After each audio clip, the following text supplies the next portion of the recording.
stranded in space on a ship crashing into the atmosphere of an unknown planet, Emil Spencer knew that the only way to survive would be by his own wits and guile.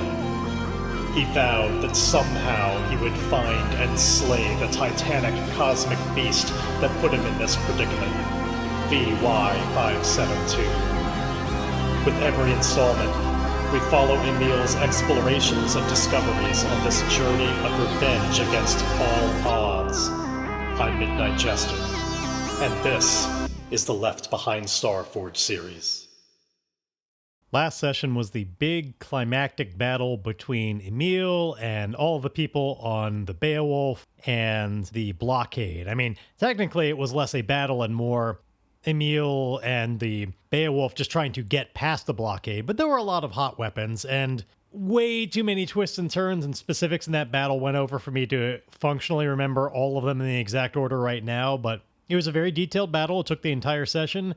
There were some moments of just cool pulp kind of action, and if that sounds good to you and you missed it, highly recommend going back and listening to episode 37. It's all the action adventure you need. We left off not having actually resolved finishing the combat. We did everything. We were ready to just leave the area and jump away, but we did not actually make that roll. We had 6 out of 10 progress on our make it past the blockade objective. We had cleared our other one, thankfully, which was our ship being blinded, so we'll be able to see where we're going, but we don't know how this is actually going to resolve. Did everything that we do, was that enough? And I promise you, I did not roll this, much as I wanted to, I did not roll it just in that moment to find out. I also don't know right now, so let's start off with that. I'm not even going to do a vignette because we're maxed out on momentum anyway, and I can't immediately think of something I want to know about. Anyhow, we need to take decisive action, is the name of the move.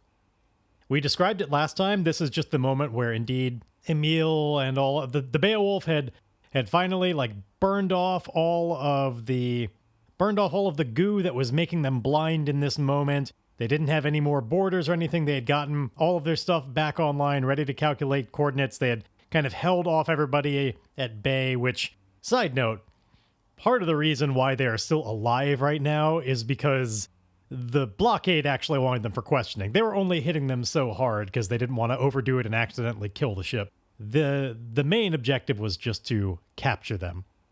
And it's a good thing for them. Anyhow, no more stalling. Let's take decisive action. 6 out of 10 progress. Was this enough as we try and jump away from the scene? It's a miss. We had 6 progress. I rolled a 7 and an 8. You are defeated, or your objective is lost. I mentioned last time that I'm a believer that much as I want this to just work well, you don't roll dice if you're not okay with the outcome. So I'm going to stick with this. I had some ideas going into this about maybe this would be a nice recovery session where we're just on our road back and all of that, but the dice say that's not what happens. I think it's pretty clear, given everything I was just saying, that given that their objective was to capture us, they didn't want to blow up the Beowulf, they were trying to capture us for questioning. That's what's going to have to happen next.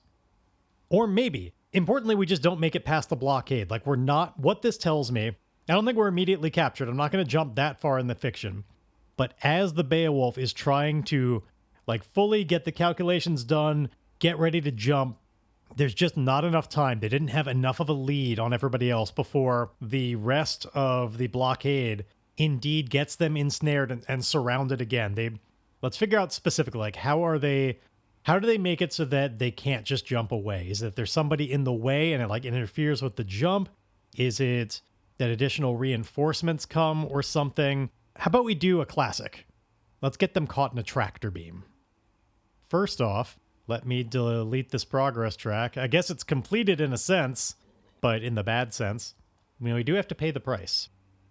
I am going to make this price be probably more narrative than numerical, though it would make sense to me if maybe they did fire a shot that landed on the Beowulf, making it battered or something, and that's why we can't jump away. It took one more big knock, and we know that the shields were offline. We were never able to fix that. And then they're able to get us caught in a tractor beam. The tractor beam is the main thing that I want for the pay the price. I'm just trying to decide whether or not I also want to do damage. You know, how mean am I being to myself right here? And I think I got to do the damage. I think it makes sense. They do just enough to try and knock it offline. So let's do another, let's have 2 damage incoming to the Beowulf. So we're withstanding 2. It currently has integrity of 1, so we have to lose 1 momentum. And since our integrity is 0, we have to roll that. So let's see how we do on that. We still have high momentum if I want to avoid this going too poorly, but I don't know if this is necessarily the move that I would use momentum on. So let's hope it just goes well anyway. It's a weak hit, which does mean that we could lose another in momentum to get the integrity back. Or we could just do nothing. But we're not actually battered. We're just down to 0. We take 1 more hit, and perhaps what happens is that hit just like it resets some calculations because like it literally rocks the ship out of place. And so now the angles are all wrong. The computer has to recalculate, and in the time that they're trying to redo that in order to get out, like that buys just enough time. There was perhaps one rocket that doesn't get intercepted with our system of trying to just shoot them out of the air. One makes it through, knocks the ship out of place. We have to recalculate, and in that moment, the blockade catches up, or at least one in particular catches up. I want to say this is like the mothership, the original mothership, the one that is currently blind on its own. Like it's covered in its own kind of goo that they've not had time to take care of that yet because they didn't fly close to the sun to just burn off all the nanobots. That ship is blind, but as we talked about, they're all networked together. And so using the sensors and direction of the new mothership, the old mothership gets into place and gets close enough to initiate its tractor beam. And we're just auto-caught in it. The question now is, what do we want to do? At the very least, I'm going to make this, we're going to put a scene challenge on this. I think this is just going to be a 4 clock because we are being slowly pulled in. And if the clock runs out, the ship is just fully captured. Like, I think the mothership is just bigger overall than the Beowulf, like enough so that like the Millennium Falcon into a Star Destroyer, like it could just be taken on inside the ship. Like this thing is huge. So let's do that. Let's make perhaps we should try and make I'm trying to determine whether this should just be a combat or if I just want to swear this as like a vow, like make this a scene challenge type of thing. I don't know that I want to do full on combat again and make ourselves only do the combat moves. So let's just make this a scene challenge. So with that said, let's begin the scene, our first move. So we're facing an extended or complex challenge. And that challenge in this case is, well, certainly that the rest of the blockade is still around. Like the rest are closing in. And most importantly, we are locked in a tractor beam. Let's see, a rank for that. It's definitely more than just troublesome. I feel like, given the size and nature of these ships, at least dangerous, possibly formidable. I'm going to go with just dangerous because I maybe this will rewrite it a little bit.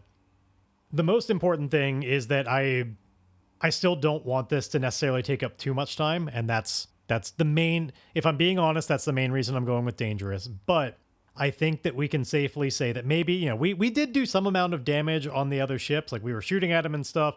Perhaps the other ones are lagging behind a little bit more. Or, more importantly, yeah, why don't we go with this? We're all the way at the sun, which is pretty far away from like where they're stationed to do the blockade. They may not be able to pull that many ships away because there's the worry that we might actually just be a distraction. And if they pull all the ships all the way out to the sun to chase us, then there's a chance that we could just be letting other Vault Hunters through, something like that. We might be a sacrificial ship. After all, they're just coming off of the idea of the Stardust, which was its own distraction. They don't want to fall for it twice. So they only send the original mothership out. It's a little bit slower, and it doesn't work as well right now because it's still blind, so it has to relay information from the sensors of the other ship. It's getting that, it's doing okay, but it's not quite as nice as a result. But because we're only dealing with the one and blind ship, I'm just going to set this as dangerous. But it's only going to be a 4-segment clock because this is a pretty powerful tractor beam. Oh, I suppose the actual guidance is choose a rank as appropriate to the situation. You have a clear advantage, definitely not the case. You are ready to act, which is dangerous, or you are unprepared or outmatched. And I think I've given enough description to make it clear why this is now actually dangerous as opposed to formidable. And okay, we've got the track on that. We've got it all ready to go. We've got a 4-segment clock. Face danger or secure an advantage to take action. So what would be the first thing that we would try and do in order to disrupt this? Everybody's here on the inside now. They were about to get ready to, we're like, basically, it's the moment where they pull back on that throttle to jump into light speed if we were in the Falcon, and then nothing happens. We don't go anywhere, and there's some confusion, and then that's when they realize, wait, we're actually moving backwards, and they note that they're stuck in this tractor beam. Perhaps, I wonder if there are any ancillary vehicles, your X-Wing equivalent or something that is inside. I don't think the Beowulf is that big, and we certainly don't have the module for it. We don't have a vehicle bay in here. I was going to say maybe there are some personal vehicles that we could send out to try and shoot at the tractor beam. We might still be able to do something like that. Maybe we can still send some people over. Emil certainly was shooting around space enough just previously, and he's still all suited up, wearing his magnet suit and still wearing the mobility belt. And he knows a thing or two about making things, so he'd probably know a thing or two about breaking things. Let's go with a classic. Something that we have not done very much of since the beginning of the game, where it always went poorly for us. So let's do it now. Let's try and make an improvised explosive device. That always goes well, right? So they recognize that they only have so much time. They're being pulled backwards. Everybody's talking over each other quickly about what's the best plan to do. Could we disrupt this in time? And I think Emil isn't certain that he could break it fast enough, just based on how good these ships tend to be. It's a possibility, but he thinks his best shot might act. Oh, but how would he get back? Oh, I guess he gets there, he plants the bomb, he goes back, then they detonate it. So yes, you don't generally want to detonate the bomb while you're still on that side. Okay, duh. He'd get back because it's a good idea to get back. He would not be stuck over there. So they're figuring out what to do, and Emil is one of the only people suited up, ready to go. Perhaps he'll ask other people while he's making the bomb. He wants an escort in case they have people on the outside ready to fight him. So let's do a couple of things. We're going to make the bomb, but that's not going to be the first thing. First, Emil is going to try and secure an advantage by getting other people, perhaps even Vert included, since they were just working next to each other in the gunner position, to suit up to be able to go along with Emil to give him backup over there, while Emil tries to plant the bomb. He relays the idea that last time he was on the hull, they certainly got people out against him, and that may happen again. So this is going to be a secure advantage with Hart, as he just tries to rally people into, clearly he's done a lot of good things. He's proven himself a lot. He's got good ideas. He's able to make them work. He can get him out of this jam as well. It's a big rallying who's with me. So let's do that with Hart as we try and get some people on our side, and we get... Ooh, strong hit with a match to start this session off. Well, I guess a miss started our session off, but our first roll after that, it's only a double one match, but still, it is a match. We're successful. We take 2 momentum and add +1 on our next move. Oh, and on a strong hit with a match, take both and mark progress. Sweet. It's good because we can only get half of that momentum, but we mark progress, which is great. So clearly, yeah, it's a big... I see this almost like... this isn't what it's like, but in my mind's eye, it's Gaston telling everybody about the beast over in the castle, and he's like, "Who's with me?" And we just hear, I am," and maybe why don't we have Cypher come along? Because Cypher would probably be the first one to say, "I'm with you, Emil," because Cypher is really on Emil's side now.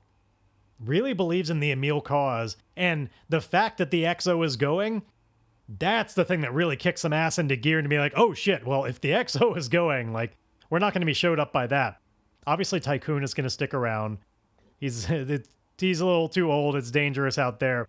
But Cypher is going to go. Cypher is tired of just being in the command station and kind of doesn't want to be showed up by Emil anymore. And also, I get the idea that, maybe developing a little bit of a, not necessarily romantic kind of crush on Emil, but just that sort of infatuation of, this guy's so cool. I want to be there when the shit's happening. just like really taken by his results to a degree that I think Tycoon is probably going to have a talk about. But yeah, so Cypher is going to come along. I think in particular because of that, Vert is just because Vert still wants to make sure to like be there to protect the XO and to a lesser extent protect Emil, but that's definitely not his main concern.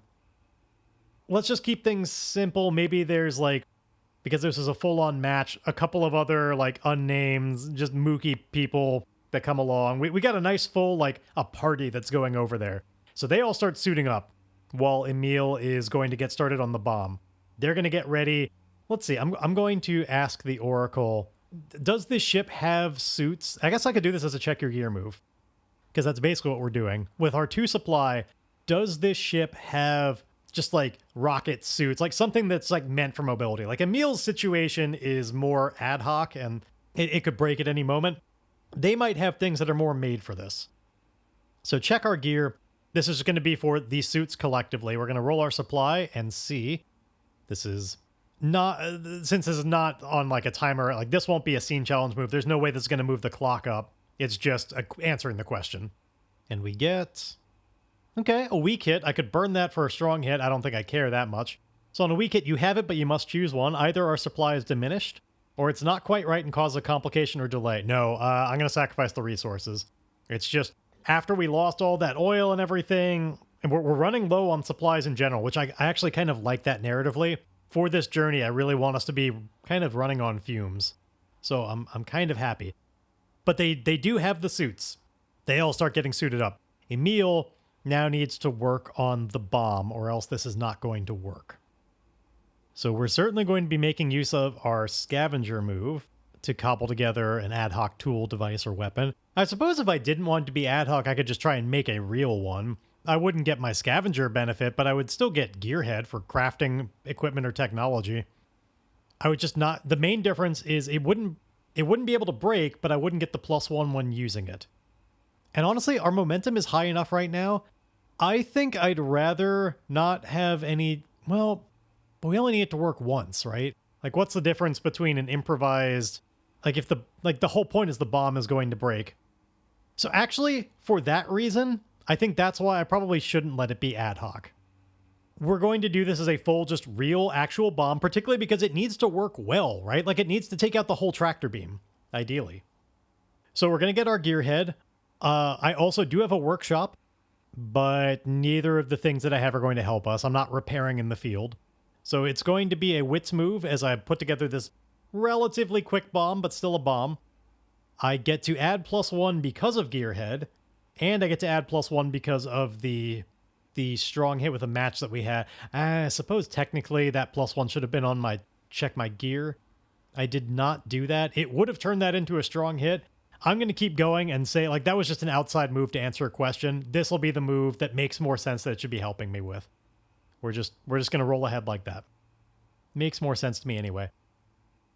All right, so we're certainly doing something that's like making preparations, which makes it feel like secure an advantage. However, here's the reasons I'm going to make it face danger instead.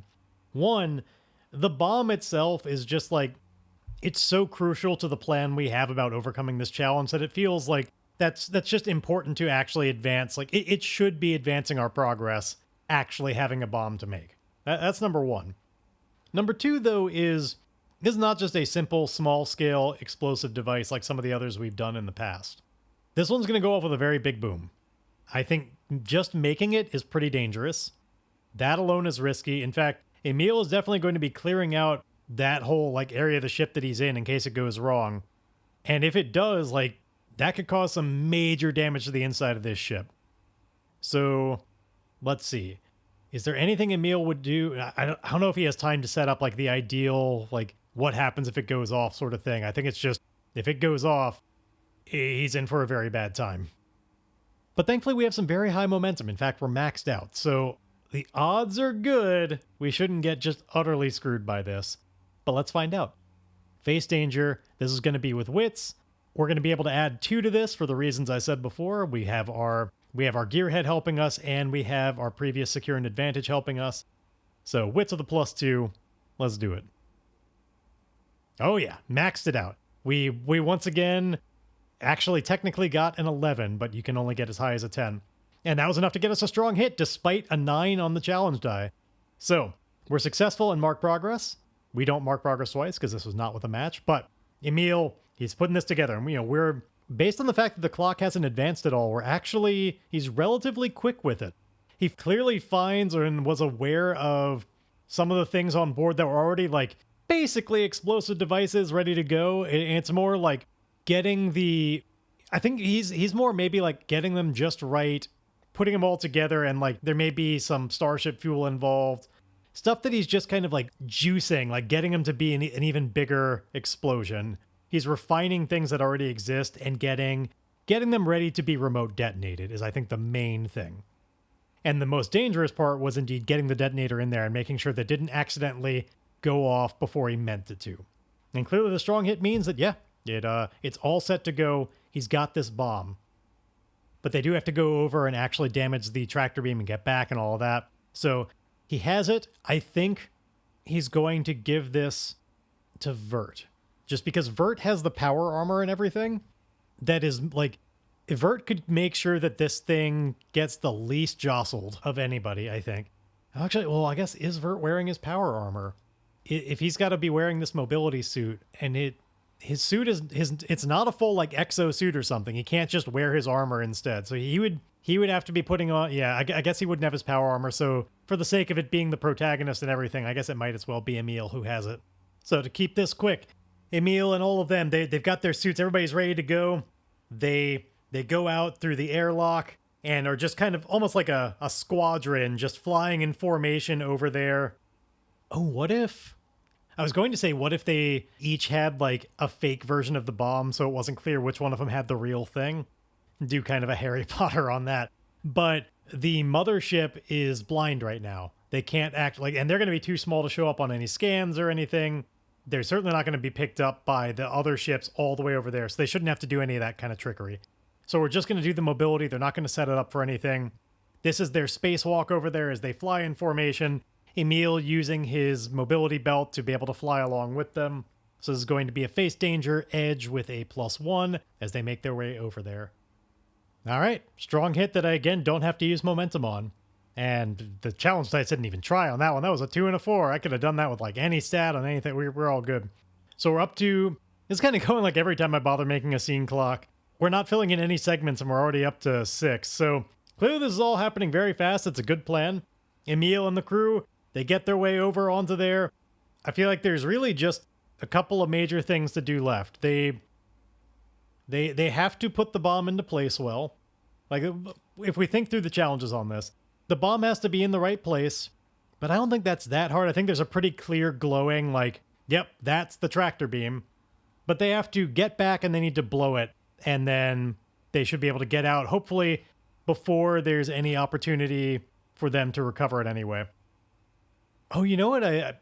Maybe I should have done that one with Shadow instead of Edge because it was really about the stealth operation.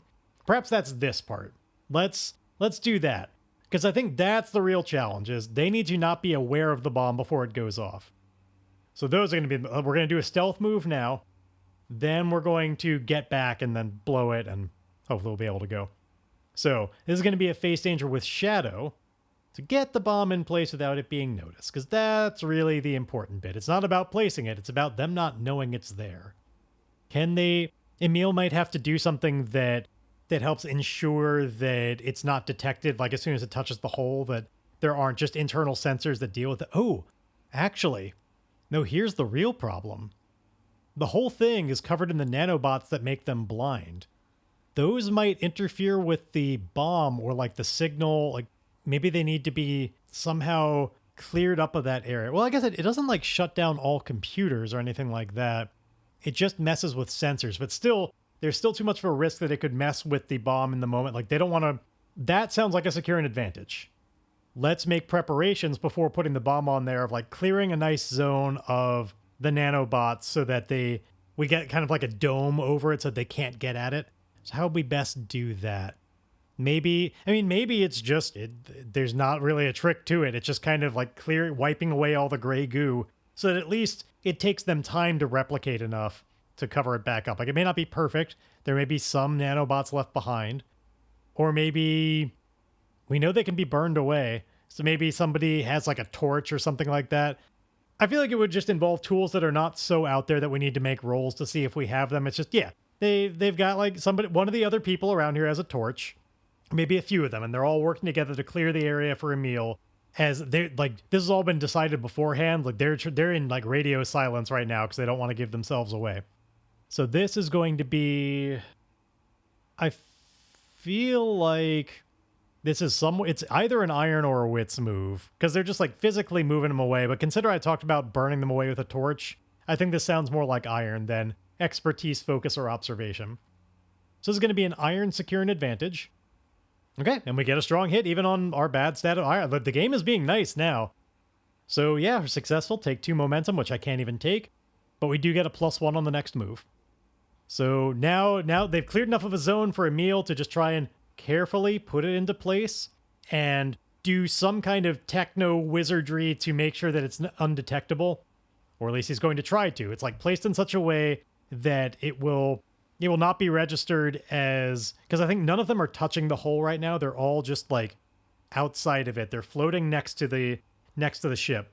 And so Emil is now just like placing it on there in such a way that it shouldn't be detectable as a new weapon that's on the outside of the hole. But the roll's going to let us know. So let's do this. Shadow with a +1. And there it finally is.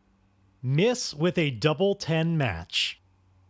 You fail, or a momentary success is undermined by a dramatic turn of events. Fill a clock segment and pay the price. On a miss of the match, which this was, fill 2 segments and pay the price. Even though this is a double 10 complication, I'm not going to have the bomb just explode on us, right? Actually, it's a double 10. That could be really interesting. Fuck it. We're doing it live. The bomb goes off as it's being placed. Maybe, indeed, some nanobot gets in there. They didn't quite clear all of them. They cleared a lot of them. The nanobots start replicating. Emil's putting it in there under this shielded dome. They're trapped inside. The bots interfere in a way that screws it up.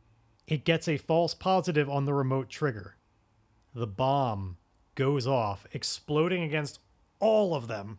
Now, thankfully, they had this dome to try and keep the nanobots out, which I think helps redirect a lot of the blast for this big bomb at the ship. A lot of it goes that way, but they definitely still take a lot of the damage as they are blasted backwards towards the Beowulf, which is still, it's a little bit closer, I guess, because of the tractor beam that's happening. Let's pay the price with some health first, though. I think the only reason this isn't just immediately fatal is because of the shielding that was in place, but it's still going to be a -3. Like, this is a devastating, for just individuals like this is a 3-level suffer. So we are going to endure harm with major harm. My health currently is 0, so we have to set momentum down to 6, and I have to resist it, so health or iron is higher. Let's try and resist it. And, importantly, I'm already wounded. So, like, this could go very poorly very quickly. Double 10 match. Of course it waited for that moment. Okay, I did get a strong hit on the endure, which means, well, I am wounded, so I can't take the 1 health back, but I can embrace the pain and take the take 1 momentum, which brings it up to 7. So Emil and co get blasted away and just have to grit our teeth with it all. It's hot as hell. It's probably, everybody is like spinning out of control, and it's hard to even orient where we need to go. But let's see, because like it was a miss, so we don't get progress for it, but that doesn't mean narratively it can't still disrupt the tractor beam. We're just going to do it like this. It's not fully shut off because it wasn't placed completely in the right spot, but it is a little jittery now. It's got moments like where it goes in and out and in and out. Its power is maybe a little bit diminished. It's not working as well. So like they've kind of made some progress, but it's why like it's unclear if it would be good enough now. Anyhow, the big problem is that they're not in the ship right now and they're all spinning out of control. Also, in addition to that, they certainly made everybody aware of their placement there. Like everybody is aware that the bomb went off. and that the system has been disrupted, and that I think they even see that Emil and co, like somebody, oh no, again, they can't look out the window. The whole point of the nanobots, like, is that it disrupts even that. So they're not being shot at. I was going to add that in, but it doesn't make any narrative sense because nobody could actually see where they are. But they better get out, like, they better get out of here quickly before that changes. So let's see, what would Emil do in this moment? He's got to trust that everybody can get back on their own, I think. This is a put on your own oxygen mask first kind of situation where he needs to get himself reoriented. I think his biggest problem right now is he's spinning out of control, and his mobility, like, it's just a mobility belt. It's not a full-on suit designed for, like, space travel like theirs. So he's having trouble just stopping so that he can actually fly in the direction he wants to. He's spinning around too much. And because of that, he can't really get his bearings straight. There is still a minor tractor beam, though. And maybe he could, like, reach just, like, a hand into there that's got, you know, a gloved hand that has some metal on it or something that it would still get attracted to. Like his AR glove, he could, like, stick it into the tractor beam, which would halt that part of his body, which would maybe be enough to just stop him from spinning around. And then if he could pull himself back out of that, which, you know, it would just be a glove and it would be going out to the side. Or maybe he would just be having the window where it flickers out of there. Yeah, so you could, like, wait for that moment, yank his glove out when he gets an opportunity, and then be able to actually move and get back to the ship. I like this plan. Let's see if we can actually pull it off. So yeah, first things first, it's a face danger as he tries to just, as he's spinning around, and this is definitely an edge thing, try and just get a hand into the tractor beam so it can help stop him. It's just a straight edge move. We have nothing helping us, and we get... Okay, a strong hit. You're successful and mark progress. So we're up to 8 progress now as Emil is indeed... I'm going to say that that's representative of not only the... Like, he gets his hand in, and he gets the timing and everything to get it back out. He successfully arrests his spinning around with all of that. And I could just call it there, and, like, we could just resolve this now as we, like, just say narrative, like, then we're able to get back to the ship, and then we jump it. Even with the thing still, the tractor beam still kind of works, but maybe we can find that moment. But we also, I kind of might as well keep going. I think all that happens when we fill up the clock is we resolve it. So I might, and I've got 2 more segments to do. Well, I could also just, moves could just interfere and hurt me, I suppose. In a way, I'm more interested in that. I don't think the dramatic question of do we get back to the ship is that interesting. I think we have reached the real conclusion. Like, we're not going to have time to do anything else. I think we end this on 8 progress because it's just what makes sense. So, indeed, Emil and all of them, they get back. Everybody's a little bit worse for the wear. There's going to be some work to be done with the doctor of the ship because they don't even have a med bay. But hopefully, as soon as they get on and radio that they're good to go, because the ship has been just, like, calculating its coordinates ready to punch. Let's see if it's successful. So we're going to roll these challenge dice. And we're up against 8 progress. What do we get? Okay, a 3 and a 7, so just barely, but we do get that strong hit. So we achieve our objective unconditionally. Excellent. Escape the tractor beam is completed. And with that done, yeah, they are going to just jump out of here. They get their moment, they punch in the jump coordinates. And so the way I'm going to represent that is they now actually have the opportunity to move on this next leg of the journey to get out of Invidia Gate and head back into the Forgotten Channel along the route that should head them to Anubis. They've charted it in the past. Now, we don't have a lot of supply, unfortunately, but I don't really want to moment-to-moment all of this, so we're just going to do this as set a course. Because it is a known route, and let's see what happens. So we're rolling our supply, which is 1. We thankfully still got a lot of momentum on our side. And we get... All right, a strong hit. You reach your destination, and the situation there favors you. Take +1 momentum. So we're up to 8 now. Okay, there's a couple of things I want to do for a little bit of bookkeeping right now. Because we are back at Anubis. And as you might recall, last time that we were here was the whole situation with the wooden heart. And as you may also recall, that's an ongoing clock that we've been kind of ignoring for a little while in pursuit of something else. And I think now that we're back, this would be a great time to advance that threat.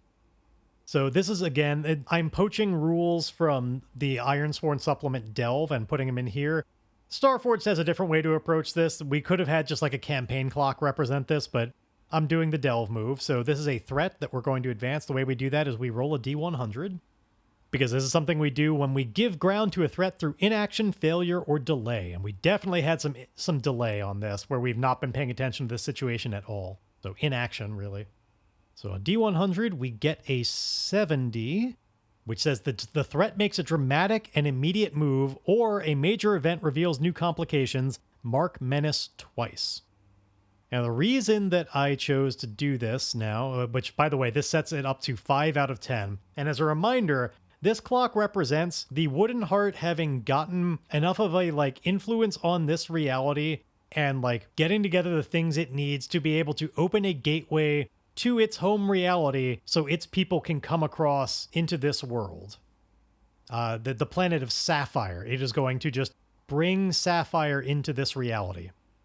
And we're halfway there at this point. So what this represents to me is, at this point, Zoya Silva, avatar of the Wooden Heart, they're no longer in orbit around Anubis. That's long since passed. They're now on Anubis. This is just stuff that we as the players know. I don't think Emil has any way to know this yet. Though maybe I'll find a way to put this into the fiction. Zoya is on Anubis. And they've indeed amassed a following. We know that Anubis is full of, like, some fucking weirdos that are into shipbuilding and secrecy. I think of all places on this grave world that the Wooden Heart could find people to just, like, become an utter cult to it. I think it was subtle at first, but the Wooden Heart has demonstrated its powers through Zoya Silva enough that Zoya is now like their king, or like a god emperor kind of thing. And now all the people of Anubis, or at least generally, probably not literally all of them, but the population in general is helping work towards the bringing about of this planet. I think that they have their own weird scriptures and stuff where, like, somebody can always find a prophecy that's like, that points to this is what it was all about all along. It was the coming of Sapphire. Like there's some vague reference to something blue coming, and this is a place now where the Wooden Heart doesn't have to hide anything. They are just directly they are serving its cause. Now, the only way I think Emil would have any awareness of this is if they, like, hail on the radio or something to find out, which maybe, I mean, we don't have a lot of supplies. Everybody's injured and everything.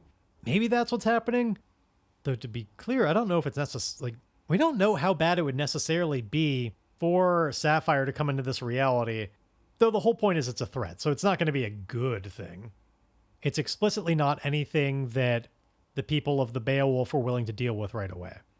So the big question is indeed, are they looking to Anubis to help them resupply? Or even, like, the orbital, like, the rings around Anubis that are just discarded ship parts. We might want to resupply there. Oh, also, the other bit of bookkeeping I wanted to do. I almost forgot about this. I do think making it all the way back into the Outlands and through, like, getting us into an area where we're now, like, kind of almost home free to get back to Cinder. We've put in a lot of work. I think that's worth a bit of progress on. I will make amends to the people of Concord with the gift of a power core. Because we're a good ways back towards actually being able to deliver it. And in that process, Emil has gotten a chance to, like, really make a mark on the people of the Beowulf to be able to vouch for him. So here's what I want to do. I think everybody on the Beowulf is battered enough. And now they're like in the Outlands, they're a little bit more safe from the Imperium. I think everybody could use a little bit of R&R.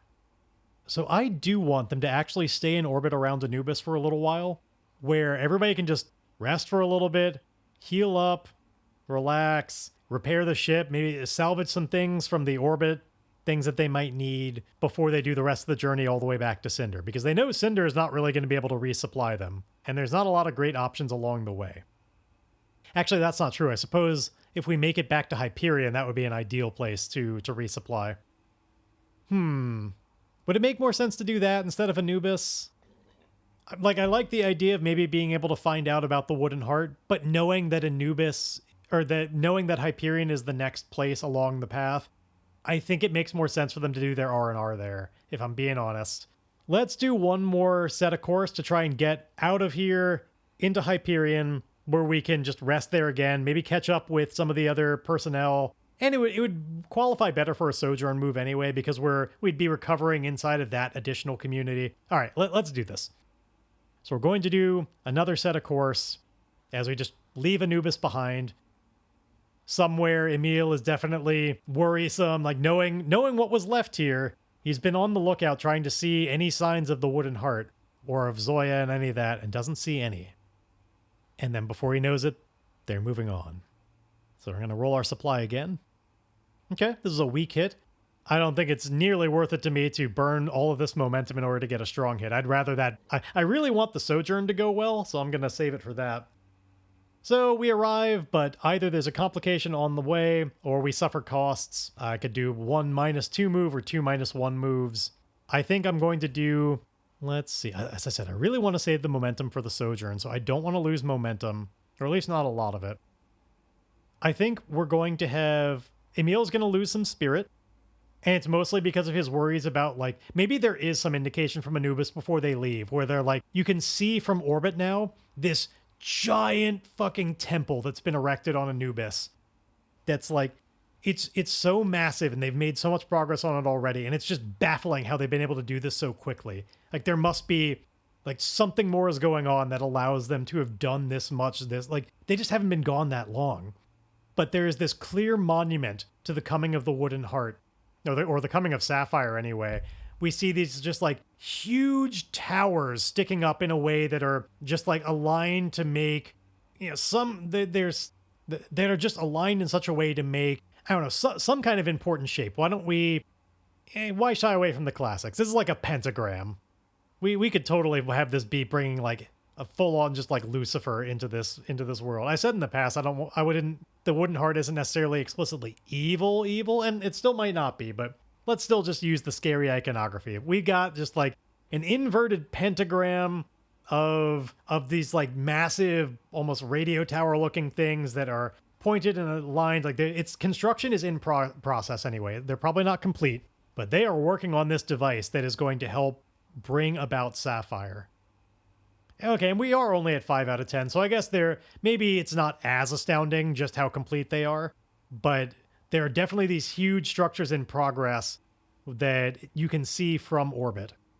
And that is startling. Emil definitely didn't remember them before, and perhaps even when returning to the Forgotten Channel, he hears some of those, like, he feels that dreaded feeling that he had last time he was here, which that Wooden Heart's influence on, like, conflict and everything, where Emil recognizes it and remembers this is what it was like here.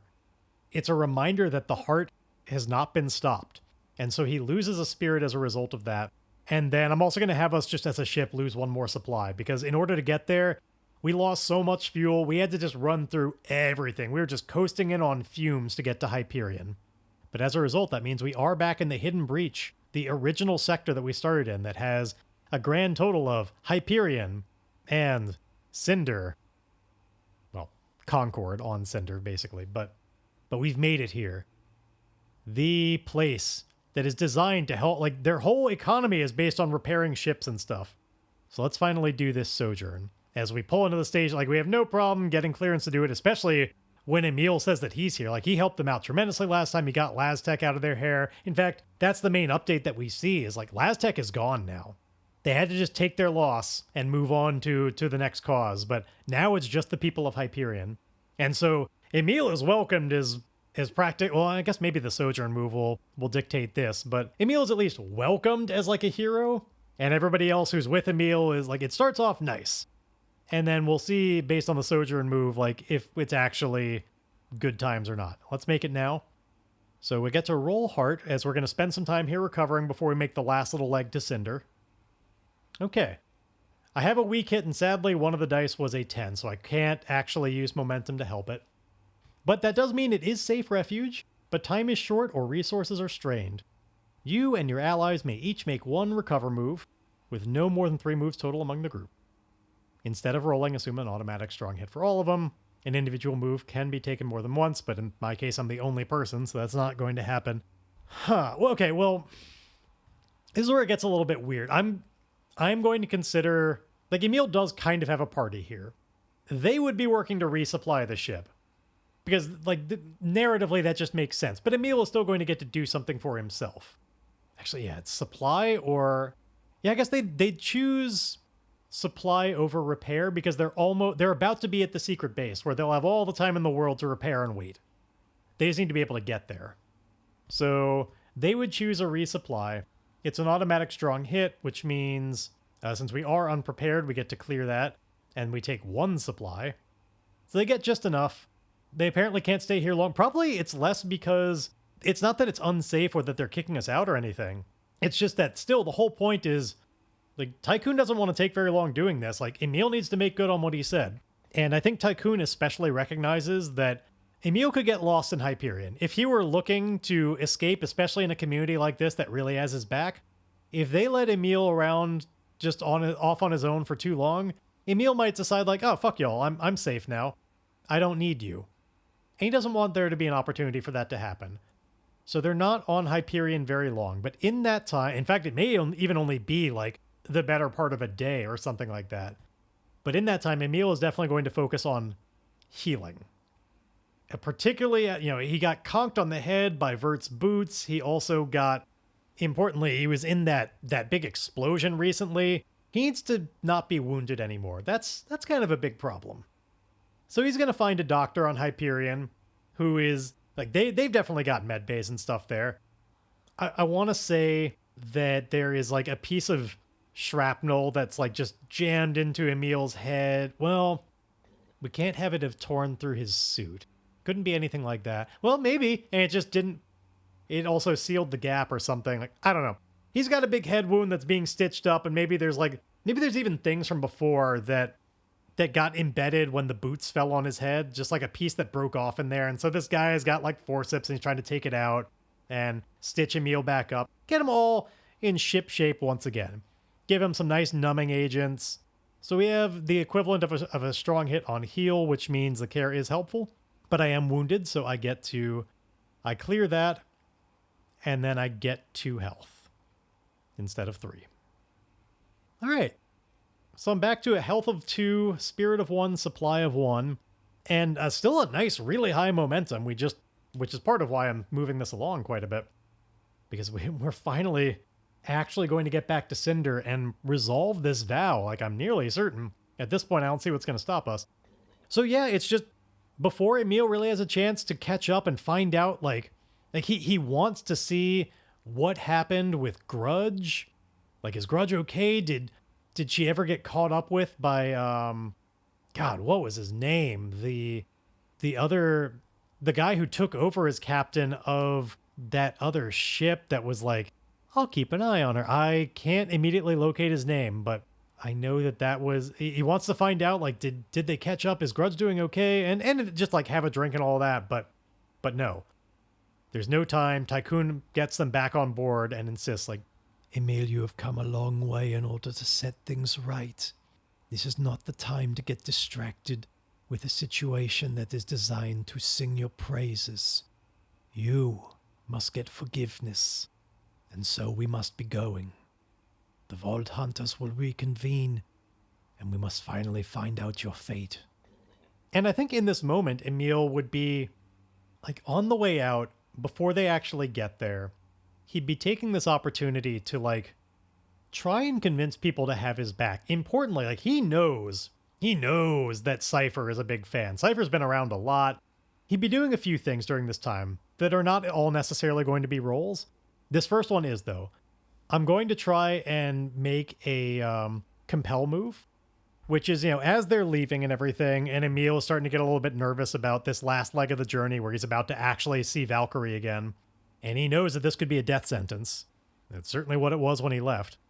But he's going to try and compel Cypher to have his back. And be like, hey, look, like, I know that ultimately only Valkyrie can remove my public enemy status. And that when I left, it was a death sentence. It was all hands on deck to just kill, capture me, whatever. I know only Valkyrie can take that away. But I have to believe that you and Tycoon, that your words mean something. And if you've gained any amount of belief that maybe I'm not such a bad person through all of this, I hope you'll lend your support to give me the best chance possible. It's on me to make my proper apology. I'm not asking you to do that on my behalf. But if there's any avenue to sway this result, will you do it? And I'm going to make this compel move. It's a heart move. Actually, oh man. I'm almost interested in a different, I may roll that back a little bit. No, I'm going to go with that. I was going to say, wouldn't it be cool if instead what he's trying to compel Cypher of is like, hey, if this goes wrong, can I count on you to get me out of here? No, okay, yeah, we are going to go with it. It's just too cool not to. I want that backup plan because I almost like the idea of this going wrong, and now it's like, it's Cypher and Emil and whatever crew can be mustered to just like get Emil out of there. They take the Beowulf and they fuck off, and maybe Tycoon and the rest are left behind, but because I don't think Tycoon would ever take that option. But Cypher's a big fan of Emil. And so Emil is certainly like it's mostly the same. He's still saying like, I'm still going to do all this stuff. I'm still apologizing and everything. I really hope it'll be fine, but I understand that ultimately this is Valkyrie's call, and Valkyrie, when I last saw her, definitely had my blood as the... Pretty sure that's all she really wants. I hope her mind can be changed when I actually present the power core and make it all right. But I wouldn't be a smart person if I didn't consider the possibility that she might not. I feel like we've gotten a chance to get to know each other a little bit over this time. We've worked together, given some demonstration that I'm really not trying to be a bad guy. And so as a result of all of that, I'm going to ask you something that may be a little bit tricky, and I'm sorry in advance. But if this doesn't go right, if Valkyrie can't be swayed and still just wants to kill me, can I count on you to help get me out of there? Which, oh man, do I want to do this as a compel, or is this a make a connection move? I feel like this is a make a connection move, because this would very officially make Cypher one of our connections who would be just helping us. It's almost making her an ally, but she's not going to be. But she'd be a connection after this. Yeah, let's do this as make a connection instead. So this is plus heart, and we get. Okay, it's a weak hit, and one of the challenge dice was a 9, so I can't improve. I can't make it a strong hit, though I still might need that later anyway. So you create a connection, but it comes with a complication or cost. Envision what they reveal or demand. Give the connection a role and rank. Whenever your connection aids you on a move closely associated with that role, add +1 and take +1 momentum on a hit. Oh, you know what? I don't know that I've always remembered to add the +1 momentum on a hit. I may have shortchanged myself some momentum in the past, but it's been a while since we've relied on this, so it's fine. There may have been some times that Fern would have helped me even more. So the complication with this, I think, has to be that, like, Cypher knows, like, Cypher is willing to do this. Cypher likes Emil a lot, and has maybe even been swayed a little bit over the idea that, like, you know, we Vault Hunters aren't perfect. I'm willing, and they're all, you know, to a degree, they're all rebels, right? Like, they're scofflaws with the Imperium. They're not a monolith. Some probably take the like, everybody, this is our public enemy more seriously than others. And so Cypher is willing to break free from that and be like, just because Valkyrie says you have to die doesn't mean that I agree. But the complication is she's not willing to steal the ship. Like, she is not the captain. Because Emil, like, she sees in Emil's eyes that, like, his vision of this is they fuck off on here on the Beowulf, he'll be safe. That is Tycoon's ship. I'm not willing to do a full-on betrayal and steal it from him. But if it's just about getting you out of there and finding you a safe place to hide until we can find some other way to get you off, that I can do. I'll get you clear of the danger. I'll find a way to hide you. But let's hope it doesn't go that way, because I can't see any version of that going especially well. Make your best apology, make it right. Don't make me have to. All right, so let's make this connection. We've got Cypher, who's definitely at least dangerous. Probably not full on. It's either dangerous or formidable, because she is the XO on a pretty major ship, and she's got a lot of influence in this story. I'm going to go with formidable. I think she's important enough of a role in what we've actually been focusing on in this game that she deserves that. And let's see. What's she going to be good at? We know that she's good at command and, like, strategy and stuff. So, like, she's the XO of a ship. So when she We'll say that that's what she's good at, is like developing a implementing a strategy, or like how do I want to phrase this? Because I want it to kind of encompass both, where it's like managing a crew. Yeah, I think it's okay to be that broad with it. She's good at all the stuff involving managing a crew. And sometimes that's about like being strategic with things. Sometimes it's about just taking care of all the needs of a ship. Or is it managing a crew or like a ship?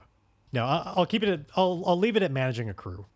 I think that's where she most excels, is making sure everybody's in the right place doing the right thing. Which is why they kind of bumped up against each other at first, where Emil was disrupting this carefully orchestrated thing she had set up. And she couldn't yet see the reasons for why he was doing the things he was doing, and it was disrupting her carefully crafted system. So anyway, we've made that connection. And now let's finally get down to Cinder. So we've done this as well. Let's do one final set of course. And this will get us all the way down to Concord, and we can make this happen. So we have our one supply, and we get... It's a miss that I could turn into a weak hit. You're waylaid by a significant threat and must pay the price. If you overcome this obstacle, you may push on safely to your destination. And on a weak hit, it would be I have to lose tracks and stuff. Why not? Let's give ourselves an obstacle to get through. We could use we've just been doing course to course to course. Okay, so here's what this represents. We actually have made it to Cinder, not all the way to Concord on it, but here's why this is a problem. So we thought that the Imperium was not chasing us into these sectors. They were not following us after we made it through the blockade. But we were wrong about that. See, the blockade, when they were investigating the Stardust, yes, Emil had overwritten and gotten rid of a lot of data about specifically where Concord was. He made sure to do that. But there still were some lingering references when they just did a fine-tooth comb through everything. They knew there was a secret base. And based on just everything going on, there was this assumption that the Beowulf might be going to that base. So they sent a stealth ship to be following after the Beowulf. And they only finally notice its existence as they reach Cinder and are clearly making moves to start deorbiting. They pick up on their sensors, like maybe up against the glow of Cinder or something, like they're able to just literally see it. It just kind of stands out against the background, whereas in space they'd not noticed it in the past. They pick up this ship. They recognize that's an Imperium ship. It's been tailing us. It's here. They recognize if we don't destroy it quickly enough, it's going to be able to send its information. Like if it's going to try and escape, and failing that, at least send out a signal. And if it gets that signal off, if it uploads it to the repository, eventually the Imperium is going to know the secret base is on Cinder. And so we are going to do a combat here. A much briefer and less involved, much easier combat than the last time against the whole blockade, because it's just one small stealth ship. But if we don't blow this thing out of the sky fast enough, we got some major problems here, or at least the Vault Hunters do. So we're going to enter the fray here. The objective on this, by far, is specifically don't let the spy ship transmit the information about Concord. That's as quick as I can think of to how to put it. Because that could be by blowing it up. That could just be, like, there could be other ways to do that. But it means it can't escape, and it also can't take too long. I think this one is just dangerous. It's one much smaller ship. I think it's fair to say that we're starting this on the move. So this is an edge move. We're not facing off against them exactly. We're not in the thick of it at close quarters. We're definitely not preparing to act against an unaware foe. And we're not caught in a trap, nor are we sitting there sizing up the situation first. I mean, it's a surprise, but it's not a trap exactly. This is on the move. So let's roll edge and find out, can we stop this thing in time? It starts off with a miss, so the fight begins with you in a bad spot. Now, I'm going to treat it like a scene challenge as well. We're going to put a clock on this, because the whole point is we can't just bandy about and try our best to do this forever. It's going to just jump out of here. It has the information it needs. It doesn't even need to know specifically where the base is. If they know what planet, that's enough. So it's getting ready to get out of here. This is just going to be a 4-segment clock. I'm not going to burn momentum on this. So we're just starting in a bad spot.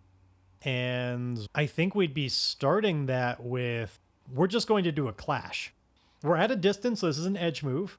But like the first things first is like, oh fuck, like it's starting to get out of here. We need to hit its engines enough that like it can't just jump immediately. Like it might be about we need to make sure that it can't stealth away. So maybe it's that like they need to damage it enough to just like fuck up its stealth system so that they can pursue it. Because I think they had like a moment where it's like it's gone down. It's not as good as it was before, but it's going to come back up. So they fire at it, not able to really take a lot of time to really line it up just right. They're way too far away. They're outside of optimum range. That's why it's like a bad spot against this. But it's also why they're exchanging fire at a distance. So they're trying to knock out the stealth stuff before they just lose the ship in space again. So we're clashing with Edge, and we get... Okay, a strong hit. Man, so I rolled only a 1 on my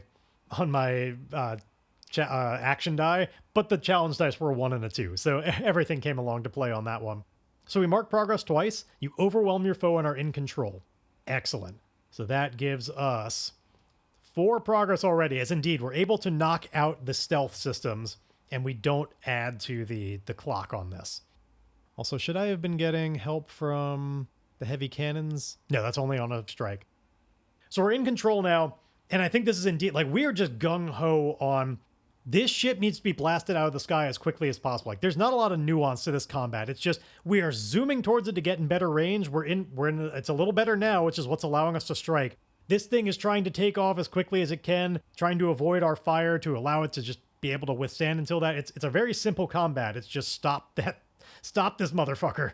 So this time it is going to be it's just heavy cannons with focused fire because we want to be able to mark progress on a hit. So we focus fire on this thing. We will lose 1 momentum to be able to do it. But if we get a hit, that could be the end of it right here. So a strike. We don't add anything. This is still with Edge. Ooh, so here's the question. Okay, yes, it's mark progress on a hit, but lose momentum -1. I think I'm interpreting this correctly, that you would lose that momentum -1 if you mark progress on a hit. I actually got a miss. But the reason this is important is I could burn momentum to turn that into a strong hit. And if I do that, then it kind of sets off all of it. Now, here's the thing. I do think it would probably be more interesting to not burn the momentum and make this more of a conflict that like, oh shit, like how are they going to be able to stop this ship? But in the interest of time right now, I'm just going to keep this simple. I'm going to burn that momentum. I wanted to save it for Emil to be able to use to like vie for himself back on Cinder. But we're going to burn it. And then we lose -1 on top of that because of the heavy cannons. But that means that we get a strong hit on this strike move, which means we mark progress twice. And because of the heavy cannons focused fire, we mark progress again. So that's 3. We're now all the way at 10 progress. We just utterly blast the shit out of this thing. Possibly, I think it's just destroyed. And the lingering question, of course, is did it get the signal off? Now, I don't really know how much more decisive an action we could really take than blowing it up like that. But maybe that first one, like it utterly knocked it out and made it like it can't move. It's not cloaked or anything. And it's just up to us. Like the decisive action is just keep firing on it to destroy it. We're not capturing it or anything like that. It's just destroy this ship. It's too dangerous. So we're going to roll against it. And let's see. We've got full 10 progress thanks to just utterly blasting the hell out of it. And it was not a double 10 complication, not even a single 10. So we get a strong hit on that. We successfully avoid the ship having gotten any signal out. We're able, I think, like, after the fact, Emil is checking sector net and everything, like any kind of sign that something got out of there. He's like scanning for anything on his computer, and there's just no indication that they got that off. So you prevail. Take 1 momentum. So we're back up to a regular 2 momentum, as there's just this big sigh of relief of, oh, okay. There's this recognition that, like, we got away with 1 there, but we need to be way more careful about that sort of shit. This is like, Tycoon is giving, like, this whole speech to everybody of, like, today we were not punished by this. We were ready. But imagine for a moment that we had been even slightly longer in determining that we had been followed. What would have happened if there weren't just the smallest little indication of a ship against the background of the burning flames of Cinder? What then? I am a Vault Hunter, and I believe in our cause, and I'm willing to die for that cause. And I fully believe that giving up this base, That goes against everything we're for. And we were this close to doing it. We need a home. A place where we can work together to not have to worry about the Imperium, make our progress, find the vaults, station our own expeditions against them on our own terms, rescue others of ours who have been imprisoned. It all starts with having a place that we can call home. And we almost lost that before we could even get it started. They would have been helpless against it. This is my long way of saying we got away with it today, but this was unacceptable. And he, just retires into his captain's quarters, and it's a very solemn, nobody wants to be the first to talk as they start deorbiting to get just back down onto Cinder, bring Emil over to Concord. And Emil, of course, is nervous and anxious about it all for a different reason, as he's not sure how this is going to go. And of course, how it is going to go is a question for next time. All right, I've got what I think is a pretty simple request. And no, this isn't like a call to action of you, the viewer. I mean, if you want one of those, I mean, I can always use more helping, spreading the word, all that. But that's not what I'm talking about. This is a call to action of the game itself. My dice, whatever, I need to ask, hey, game, dice, whatever, could I for once make one bomb that doesn't blow up in my face? I think that's literally not happened this game. I think every single bomb that Emil has ever tried to make has inadvertently blown up. I swear, those things are like double 10 magnets. Just what the hell? Can we just... Maybe I just need to stop making bombs, but where's the fun in that? Well, you know what might be fun? Let's do another one of the prompts. I actually am not sure. I may have done this one in the past, but it's at least going to have different... it's at least going to have different words this time. I want you to give me the idea of a gift. This is a gift for somebody that you care about using descriptor and focus. And the words that I've rolled up this time are expansive and mechanism. So, yeah, what's an expansive mechanism kind of gift? What's that make you think of? Send me your ideas at starforgepod@gmail.com, and you know the rest. I'd love to hear your ideas. I'd love to put them into the show. Play me out, music.